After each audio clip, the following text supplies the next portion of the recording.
आप यह वीडियो दोस्तों और परिवार के साथ साझा करेंगे। सबसे महत्वपूर्ण बात यह है कि यह अध्ययन आपको बुद्धिमानी से चलने में मदद करे। एक बार फिर धन्यवाद।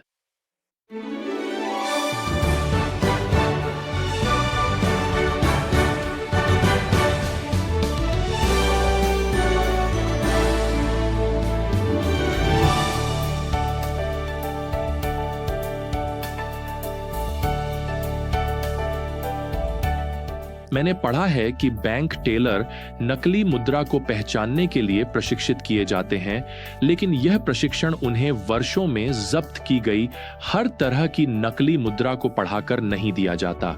वे असली मुद्रा का अध्ययन करके नकली मुद्रा को पहचानना और उसकी पहचान करना सीखते हैं। प्रियजनों, आप कभी भी सभी पंथों और आज के समय में मौजूद सभी झूठे धार्मिक व्यवस्थाओं के हर छोटे बड़े पहलू में विशेषज्ञ नहीं बन सकते, और आपको ऐसा बनने की आवश्यकता भी नहीं है, क्योंकि इन सभी में दो मुख्य बातें समान होती हैं। वे मसीह की दिव्यता का इनकार करते हैं और वे उद्धार के साधन के रूप में अच्छे कर्मों को बढ़ावा देते हैं। इसी विचार के साथ पौलुस कोलुस्से की कलीसिया को एक चेतावनी देता है, जैसे ही हम अब अध्याय 2 और 8वीं आयत पर जाते हैं। यहां पौलुस लिखता है, सावधान रहो कि कोई तुम्हें दर्शन शास्त्र और व्यर्थ धोखे के द्वारा, जो मनुष्यों की परंपरा और संसार के मूल तत्वों के अनुसार है, मसीह के अनुसार नहीं, तुम्हें बंदी न बना ले। अब पौलुस यहां लिखता है कि मानव परंपरा अर्थात मनुष्यों द्वारा बनाई गई धर्म व्यवस्था संसार के मूल तत्वों से जुड़ी हुई है। यह झूठी शिक्षाओं के पीछे छिपी दुष्टात्माओं की ओर संकेत करता है, जो अंततः मसीह की दिव्यता का इनकार करती हैं। पौलुस लिखता है कि यह धोखादेह शिक्षा मसीह के अनुसार नहीं है। दूसरे शब्दों में, यह बाइबल में मसीह के बारे में दी गई सच्चाइयों और विवरणों से मेल नहीं खाती। तो जब कोई आपको डाक से कोई छोटा पैम्फलेट भेजता है या आपके दरवाजे पर आकर कुछ बताता है, तो उनके संदेश की तुलना बाइबल में मसीह के बारे में बातों से करें। जैसा कि पौलुस यहां कहता है, उन्हें आपको बंदी न बना लेने दें, अर्थात आपको मसीह से दूर न कर दें।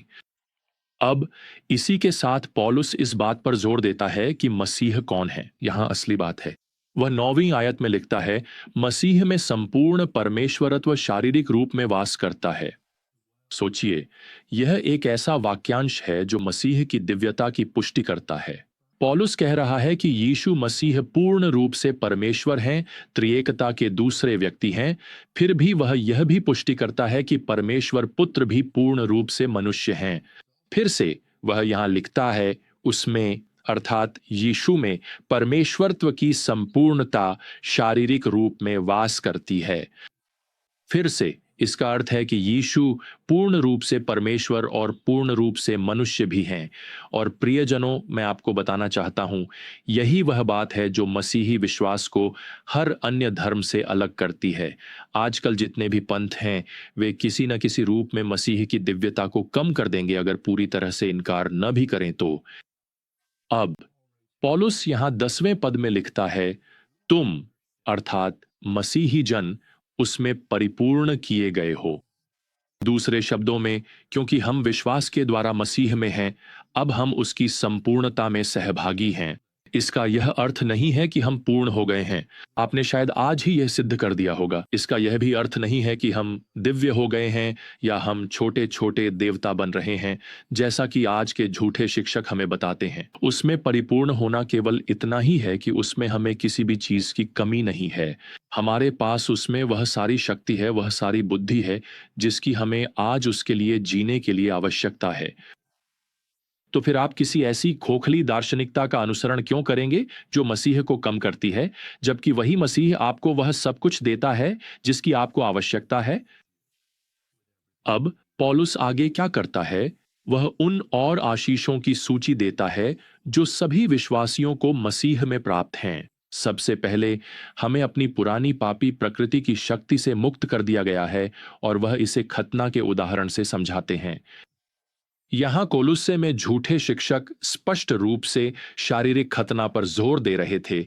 इसलिए पौलुस 11वीं आयत में लिखते हैं कि विश्वासियों का आत्मिक रूप से खतना हुआ है, अर्थात ऐसा खतना जो हाथों से नहीं किया गया। दूसरे शब्दों में, इंसानी हाथों ने आपको परमेश्वर के साथ सही नहीं किया, वे आपको परमेश्वर के साथ सही नहीं कर सकते। लेकिन यीशु ने, यूं कहें तो, हमारे पुराने उद्धार न पाए जीवन को काट दिया। आध्यात्मिक मृत्यु अब आध्यात्मिक जीवन से बदल दी गई है। अब पौलुस हमारे मसीह के साथ एकता को समझाने के लिए जल बपतिस्मा का उदाहरण देते हैं। जब हमने मसीह में अपना विश्वास रखा, तो हमने आत्मिक रूप से उसकी मृत्यु, उसके गाढ़े जाने और उसके पुनरुत्थान में भाग लिया। और इस डुबकी द्वारा बपतिस्मा की विधि से दुनिया को यह बताने का इससे बेहतर तरीका क्या हो सकता है कि हम उसी के हैं। यही इस शब्द का अर्थ भी है। यहां इस चित्र को समझिए। पौलुस 12वीं आयत में लिखते हैं कि हम उसके साथ बपतिस्मा में गाढ़े गए हैं, जिसमें हम उसके साथ विश्वास के द्वारा उस परमेश्वर की सामर्थी क्रिया के कारण, जो उसे मरे हुओं में से जिलाया, उठाए भी गए। अब प्रियजनों, यह भी ध्यान में रखें कि जल बपतिस्मा आत्मा के कार्य का भी चित्रण करता है। आत्मिक बपतिस्मा, जैसा कि 1 कुरिन्थियों 12:13 में लिखा है, हम उद्धार के क्षण में पवित्र आत्मा द्वारा पूरी तरह मसीह की देह में डुबो दिए गए हैं। तो आत्मिक खतना और आत्मिक बपतिस्मा की ये अवधारणाएं, जो जल बपतिस्मा के माध्यम से दर्शाई गई हैं, वे हमारे पुराने जीवन से अलगाव को दर्शाती हैं और मसीह में एक नए जीवन के लिए हमारे अलग किए जाने को भी। पौलुस यहां 13वीं आयत में लिखते हैं कि हमें उसके साथ जीवित किया गया है। फिर वे जोड़ते हैं कि मसीह ने हमारे सारे अपराधों को क्षमा कर दिया है, हमारे विरुद्ध खड़े आरण के लेख को मिटा दिया है। मुझे यह विचार बहुत पसंद है। पौलुस यहां कहते हैं कि तुम्हारा लेखा जोखा, तुम्हारे पाप का आरण रद्द कर दिया गया। कैसे? उसे क्रूस पर कीलित करके। और इसी के साथ पौलुस यहां 15वीं आयत में बड़ी खुशी के साथ लिखते हैं कि यीशु ने प्रधानताओं और अधिकारियों को निरस्त कर दिया और उन पर जय पाकर उन्हें सबके सामने अपमानित किया। यीशु ने न केवल हमारे पाप का आर्ण मिटा दिया, बल्कि शैतान और दुष्टात्माओं की दुनिया को भी निरस्त कर दिया। उसने उनकी शक्ति छीन ली। उसने उनकी तोपों को छोटे छोटे पानी के पिस्तौल में बदल दिया। हां, जब भी तुम पाप करते हो, वे कभी कभी तुम्हें गीला कर सकते हैं, लेकिन अब वे तुम्हें डुबो नहीं सकते। शैतान के पाप और मृत्यु के हथियार अब तुम्हें नष्ट नहीं कर सकते। अब इसी के साथ पौलुस कोलुस्से के इन झूठे शिक्षकों की गलतियों को उजागर करते हैं। अब हम जो कुछ भी उनकी शिक्षा के बारे में जानते हैं, वह पौलुस की प्रतिक्रिया से ही पता चलता है। वह कई बातें, कई विशेषताएं नोट करते हैं, जिन्हें हम उनकी झूठी शिक्षा की सामग्री से समझ सकते हैं। पहली चीज, जिसे हम कानूनवाद कह सकते हैं, वे मसीहियों को फिर से मूसा की व्यवस्था में उसकी सभी परंपराओं और विधियों के साथ वापस लाने की कोशिश कर रहे थे, जिन्हें मसीह ने पूरा कर दिया था। पौलुस यहां 16वीं आयत में लिखते हैं, कोई भी तुम्हारे खाने पीने या पर्व, नए चांद या सप्त के विषय में तुम्हारा न्याय न करे। सुनिए प्रियजनों, यीशु ने इन सबको पूरा कर दिया है। ये सब उसकी ओर इशारा करने वाले चित्र थे, जिनमें शब्द की आवश्यकताएं भी शामिल हैं। अब हम अपना सब्त, अपना विश्राम उसी में पाते हैं। और वैसे भी यह केवल शनिवार को ही नहीं है, यह हफ्ते के हर दिन है। और अब हम पर्व नहीं मनाते और न ही मूसा की उन व्यवस्थाओं का पालन करते हैं जो मसीह के पूर्ण कार्य की ओर संकेत करती थीं। उसने उन्हें पूरा कर दिया। तो आज परमेश्वर आपको स्वर्ग में प्रवेश पाने के लिए नियमों की कोई सूची नहीं देता। वह आपको अपने पुत्र प्रभु यीशु के साथ व्यक्तिगत संबंध प्रदान करता है। कानूनवाद आज भी हमारे साथ है, सच कहें तो क्योंकि यह हमारी प्रकृति ही है। हम यह या वह न करके परमेश्वर की स्वीकृति पाना चाहते हैं। अब प्रियजनों, इसका यह मतलब नहीं है कि आपको अपनी मान्यताएं छोड़ देनी चाहिए। और आप जानते हैं, संसार की तरह जीना शुरू कर देना चाहिए। इसका अर्थ यह है कि आपको परमेश्वर ने स्वीकार किया है, आपके व्यक्तिगत विश्वासों या आपने नियमों का कितना पालन किया है इसके कारण नहीं, बल्कि प्रभु यीशु की पूर्णता के कारण। उसने आपके लिए सब कुछ कर दिया है। आप परमेश्वर का प्रेम नहीं कमाते, आप उसकी स्वीकृति नहीं कमाते, आपको यह मसीह में पहले से ही मिल चुका है। अब पद 18 में पौलुस स्वर्गदूतों की पूजा के विरुद्ध चेतावनी देता है, जिसे ये झूठे शिक्षक बढ़ावा दे रहे थे।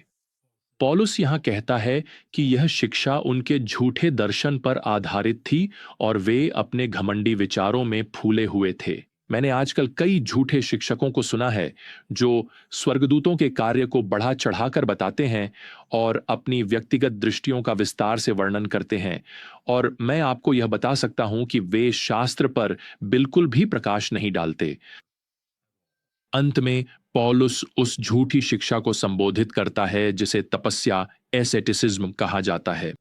अब तपस्या एसेटिसिज्म एक लंबा शब्द है, लेकिन इसका सीधा सा मतलब है कि आप खुद को किसी चीज से वंचित करेंगे ताकि आप और अधिक पवित्र बन सकें या परमेश्वर के लिए अधिक स्वीकार्य हो सकें। असल में यह सिर्फ कानूनीवाद, लीगलिज्म का एक और रूप है। पौलुस इसे यहां पद 21 में इन आज्ञाओं के द्वारा दर्शाता है, ना छुओ, ना छखो, ना स्पर्श करो। पद 23 में वह इसे शरीर पर कठोरता के रूप में संदर्भित करता है।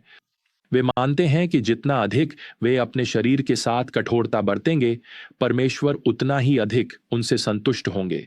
आज भी लोग घुटनों के बल रेंगते हुए तीर्थ यात्राएं करते हैं। वे कई दिनों या हफ्तों तक उपवास करते हैं। वे मानते हैं कि उनका बलिदान उन्हें पवित्रता के एक नए स्तर तक पहुंचा देगा। खैर, पौलुस यहां पद 22 में कहता है कि ऐसी प्रथाएं मानवीय आदेशों और शिक्षाओं पर आधारित हैं। दूसरे शब्दों में, यह सब व्यर्थ मानवीय प्रयास है। अब पौलुस लिखता है पद 23 में कि बहुत से लोग तपस्या को, जैसा कि पौलुस लिखता है, बुद्धिमत्ता का दिखावा मानते हैं। दूसरे शब्दों में यह बुद्धिमान प्रतीत होता है, यह ईमानदार लगता है, यह कुछ ऐसा है जिसे आपको सराहना चाहिए। देखो वे कितने ईमानदार हैं। खैर, पौलुस कहता है कि यह समय की बर्बादी है। किसी भी प्रकार की कानूनीवादिता की तरह यह आपके दिल को नहीं बदल सकती। तो आइए हम नकली धर्म को पहचानना सीखें। यह रहा, यह मसीह की दिव्यता और सर्वोच्चता का इनकार करता है। यह हमारी आशा को हमारे अपने अच्छे कार्यों पर टिका देता है। तो हम इसके बारे में क्या करने वाले हैं? खैर, हमें इसके बारे में यही करना चाहिए। आइए आज ऐसे जिएं कि ध्यान अपने ऊपर न जाए, बल्कि हमारे सर्वशक्तिमान, हमारे उद्धारकर्ता, हमारे प्रभु यीशु मसीह की महिमा और सम्मान की ओर जाए।